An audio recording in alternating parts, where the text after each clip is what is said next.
Judith Bernard, à partir du 4 janvier, vous mettez en scène à la Manufacture des Abbesses, Bienvenue dans l'Angle Alpha, une pièce adaptée du livre de Frédéric Lordon, Capitalisme, désir et servitude, Marx et Spinoza. Sur hors-série.net, vous proposez de longs entretiens filmés avec des artistes ou des intellectuels et vous faites partie de la cinquantaine de personnalités dont Annie Ernaux, Ariane Ascaride, Paul Ariès, Christophe Alévèque, Robert Gadiguian qui se sont déclarés pour une 6e République, la 5e étant à 1000 lieues, je vous cite, de la souveraineté effective des citoyens. La loi sur le mariage pour tous est-elle menacée? Nicolas Sarkozy a défendu l'idée de l'abroger hier. Du côté des associations de défense des droits des homosexuels, on y voit une attaque frontale. Les sondages montrent qu'une majorité de Français a intégré la loi Taubira, mais il reste des opposants farouches.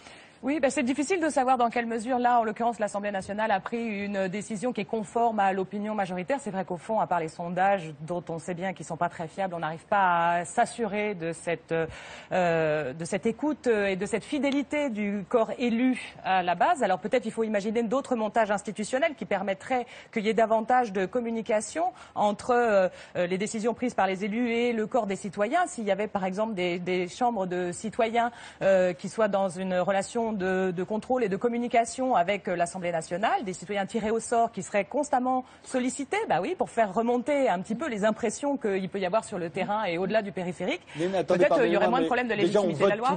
On vote tous les 5 ans pour avoir de nouveaux députés, mais il faudrait en plus voter, à chaque fois qu'ils votent une loi, il faudrait qu'on vote derrière pour savoir si on est d'accord avec la loi que viennent de voter nos représentants. La démocratie, c'est du travail, évidemment. Si on préfère voter le moins possible, il ne faut pas s'étonner ensuite de ce que la démocratie ne soit pas réelle. Bien sûr qu'il faudrait voter plus souvent. Quand on a aboli la peine de mort en 1981, les gens ont admis qu'on avait aboli la peine de mort. On n'a pas redemandé tous les ans aux Français s'ils étaient bien d'accord sur le fait qu'on avait aboli la peine de mort. Mais il ne s'agit pas de leur demander tous les ans, mais probablement si on avait consulté les citoyens et qu'on leur avait donné les conditions d'une délibération éclairée, évidemment, en leur donnant le temps de consulter des experts, d'opinions contrastées. Normalement, si on produit les conditions d'une délibération éclairée, cette assemblée citoyenne, elle produit des jugements éclairés. Donc sans doute on aurait le même résultat, c'est-à-dire l'abolition de la peine de mort, mais avec une légitimité beaucoup plus indiscutable, puisqu'on aurait l'assurance que les élus ont travaillé de concert avec des citoyens représentant la société réelle. À la mort de Rémi Fraisse lors des manifestations contre le barrage de Sivins, François Hollande propose de recourir à davantage de référendums locaux. Dit Bernard, l'intérêt général, ça suppose qu'on ne demande pas son avis à chacun? Si, au contraire, mais parce que j'ai l'impression que là, le raisonnement consiste à considérer que si on demandait leur avis aux gens, ils fonctionneraient tels qu'ils raisonnent actuellement, c'est-à-dire dans notre système où ils ne sont consultés qu'en tant qu'électeurs. Et effectivement, en tant qu'électeurs, ce qui est vraiment une manière très infantilisante pour les citoyens de les traiter. C'est la proposition de François Hollande, je veux dire. Oui, mais précisément, moi, je rejoins un peu M. Testard sur le fait que des référendums, sans mettre au point des procédures vraiment de grande qualité sur quelle est la qualité du débat, de l'information du public, ces référendums n'ont absolument aucun intérêt. Et là, la manière dont vous envisagez la délibération d'un groupe de citoyens, c'est forcément que chacun irait en raisonnant selon son intérêt particulier, en négligeant totalement les effets de production d'intelligence collective qui se réalisent en général quand des gens sont obligés de discuter ensemble et qu'ils n'ont pas les mêmes intérêts particuliers. Au bout d'un quart d'heure de la conversation, ils se rendent compte qu'ils n'ont pas les mêmes intérêts et qu'il va falloir trouver une autre échelle de raisonnement qui ressemble davantage à de l'intérêt général.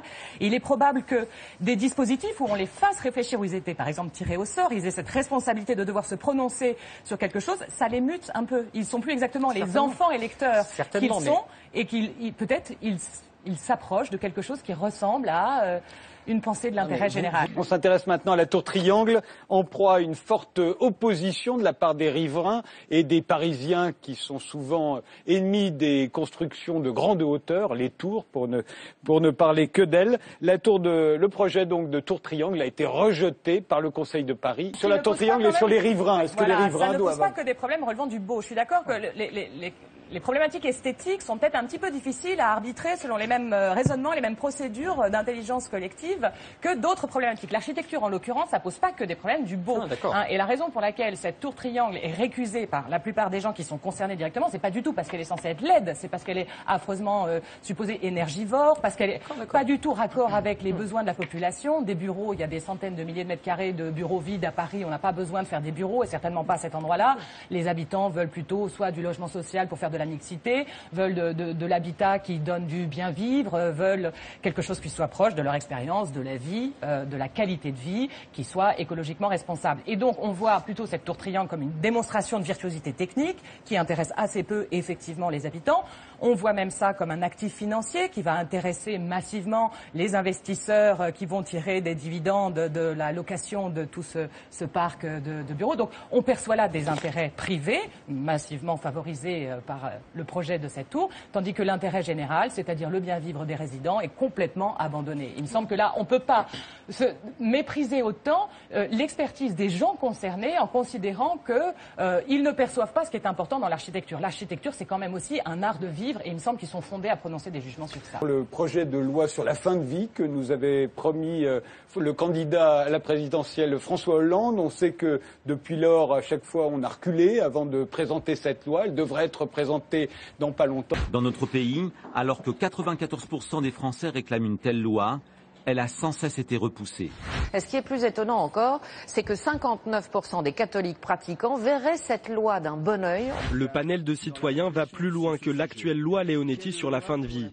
Il propose d'abord le développement massif de l'accès aux soins palliatifs et surtout la légalisation du suicide assisté. J'ai l'impression qu'on touche toujours au même problème, qui est cette espèce de malfaçon institutionnelle qui fait qu'on en vient à soupçonner que ce serait l'influence des lobbies, qui fait que la décision n'est pas prise. Et ce soupçon-là, déjà, vide absolument toute foi en la démocratie. À partir du moment où on suppose que les élus prennent des décisions en faveur d'intérêts privés défendus par des lobbies et non pas en faveur de l'intérêt général, plus personne ne croit dans, effectivement, les élections, les élus, la démocratie. Ou de peur que, comme pour le mariage homosexuel, une minorité descende dans la rue et parce qu'elle est très active et très bien organisée, tout à coup elle... Non, mais il y a quand même un moyen plus simple, il me semble, enfin plus simple, je sais pas, mais c'est une question institutionnelle. Pour lever le soupçon de l'influence des lobbies sur les élus, il suffirait d'assurer un contrôle des élus. Encore une fois, je suis désolée, mais que une chambre citoyenne contrôle les élus en vérifiant que y a une reddition des comptes, un contrôle de leur manière de se comporter avec les lobbies, qu'il y a une révocabilité des élus s'ils ne font pas ce qu'ils s'étaient engagés à faire. Enfin, à partir du moment où ils seraient vraiment sous le contrôle de la société qu'ils sont censés servir, il n'y aurait plus tous ces soupçons-là. Et sans doute, en plus, il y aurait davantage d'homogénéité, je le redis encore, entre les décisions prises par les élus et les citoyens tels qu'ils font l'expérience de ce que sont les problèmes. Apparemment, dans l'expérience quasi unanime, l'accompagnement, l'euthanasie, ça a l'air d'être une sorte d'évidence très largement partagée. On fait cette expérience-là et cette expérience n'est pas traduite dans la décision politique qui ne réagit pas en termes d'expérience, mais apparemment en termes de posture symbolique, honorer donc la hiérarchie de l'Église, ou bien éventuellement en termes d'intérêt privé, les lobbies. Là, on a une rupture complète entre l'expérience collective et les décisions en haut qui ne reflètent en rien ce que nous percevons comme étant l'intérêt général.